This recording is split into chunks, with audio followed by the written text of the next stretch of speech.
So you've got about 60 grand to spend on a new ute. You're not alone. The Toyota HiLux was the biggest selling car in Australia last year and has fully loaded models like these that are proving most popular among Aussie buyers. Toyota celebrated the HiLux's success with a new TRD cosmetic accessories pack based on the HiLux SR5 that gives it a tough new appeal, making this car a legitimate rival to Ford's successful Ranger Wildtrak. This fully loaded Wildtrak is one of the most popular utes in Australia, with the waiting list to prove it.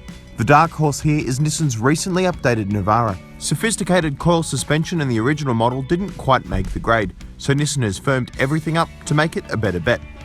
And we're going to put them to the test. These dual cab utes are some of the toughest cars in the world to engineer. People expect a lot of them. They've got to be comfortable on-road, capable off-road, able to tow heavy things and to cop a lot of weight in the tray. So we've come to Bell Tile in Narellan where we're putting 600 kilos in the tray to see how cars handle that on country roads. Payload has been the enemy of the current shape Navara.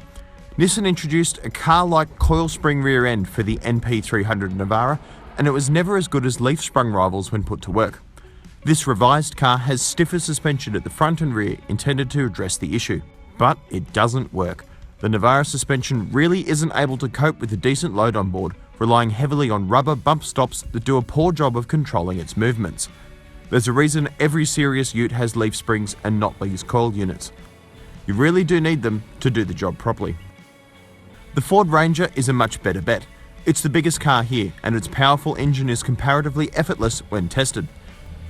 The big Ford handles a load with more composure than the Navara, absorbing bumps in a much more refined fashion. It feels substantial on the road, with the loose, somewhat floaty nature that can be a little disconcerting from time to time. Toyota's machine is different altogether. Its engine is a little underdone when working hard, feeling the weight more than its rivals. The HiLux's suspension is another matter entirely. The Toyota feels at home with the load on board, feeling planted and stable on the road. Its ride is a little tauter than the Ford, but it makes up for that with excellent body control.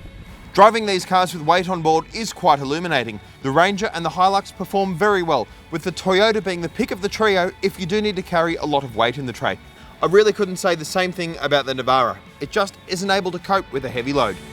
Based on the Toyota HiLux SR5, this TRD pack adds black wheels, black body mouldings and a red bash plate to give it a more imposing look. Priced from $60,990 drive away in automatic form, this TRD features the same gear as the SR5, including leather trim, a touchscreen stereo with sat-nav, a reversing camera, and more. Out on the road, the HiLux feels like a proper ute. You've got heavy, meaty steering that's still weighted to give you a bit of precision and feedback through the wheel. Actually works fairly well. And you've got suspension that feels just a little bit unsettled until you put some weight in the tray. Now, the HiLux isn't as refined or as modern as some of its rivals such as the Ranger, but it makes a lot of sense when you put it to work. The Toyota is also quite cheap to service and you get rock solid resale value thanks to Toyota's reputation for reliability. It all goes together fairly well. On the inside, we love the HiLux's seats, both in the front and back. It's quite a comfortable place to be. You also get this iPad-style touchscreen display that works very well. Not quite as good as Apple's CarPlay, but nevertheless, not a bad thing to have in the car. The HiLux is powered by a 2.8-litre four-cylinder engine with 130 kilowatts and 450 newton meters, exactly the same outputs as a standard HiLux SR5. Its 3.2-tonne towing capacity is the smallest of our trio, and its 925 kilo payload maximum falls a little short of key rivals. Toyota's engine is probably a little bit of a weak point. The 2.8-litre single-turbo diesel lacks a little bit of grunt compared to some of its rivals, but again, it gets the job done. It's adequate, and I have to say the automatic transmission calibration in the HiLux is really well sorted. It does a great job of finding the right gear, unlike the Navara, and its shifts are well smoothed out as well. We're testing the Navara in top-end STX automatic form, priced from $54,490 plus on-road costs, just under 60 grand drive away. Like its rivals here, the STX has four-wheel drive, a leather interior, and gadgets such as sat-nav and reversing cameras. Behind the wheel, the Navara features noticeably slow steering that requires a lot of work. It's also infuriatingly easy to bump the horn while you're driving around corners, thanks to its poorly designed steering wheel. Nissan's 2.3-litre engine is the smallest here, but it has the benefit of twin turbochargers to help make respectable 140 kilowatt and 450 newton meter outputs. It's the lightest car here, and the only one with a 7-speed auto that helps it use less fuel than the Ranger and the HiLux.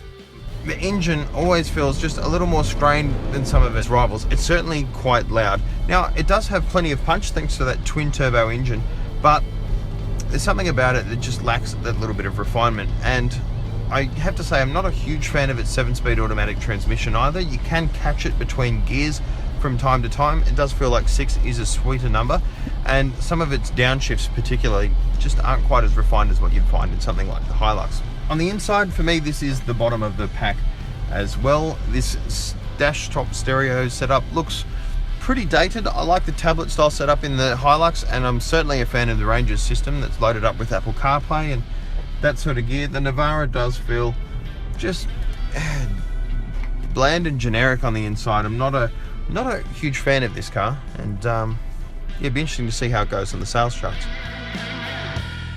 Tipping the scales at more than 2.2 tonnes, the Ranger Wildtrak is easily the heaviest and least efficient car in our group.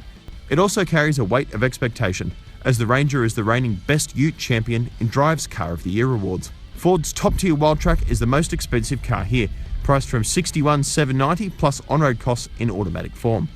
But it goes a long way towards justifying that. That's because of its car-like road manners. This is a car that has been well refined in terms of how its suspension behaves. Out on the road, when you hit bumps and imperfections, things like that, the Ranger does soak them up quite well.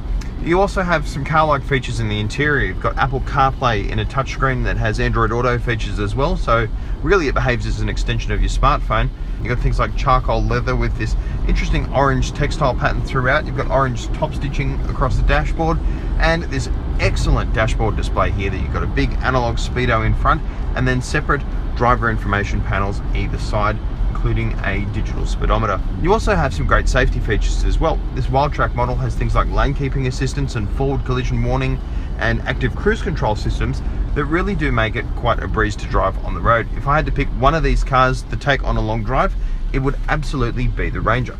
Powered by a 3.2 litre turbo diesel engine that makes 147 kilowatts and 470 newton meters, this Ranger has plenty of grunt.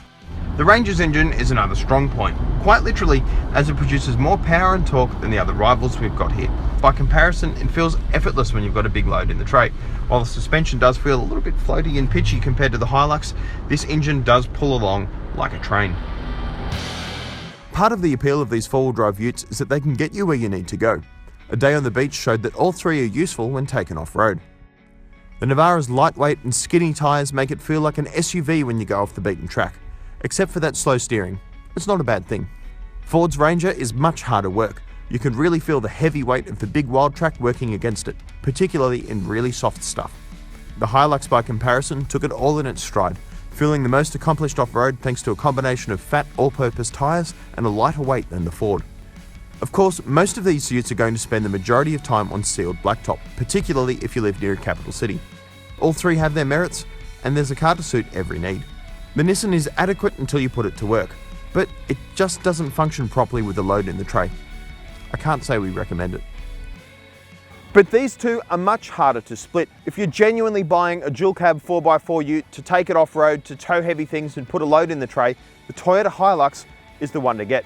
But if those factors are less important, if you want a car with great on-road manners and more technology on board, it has to be Ford's Ranger Wildtrak.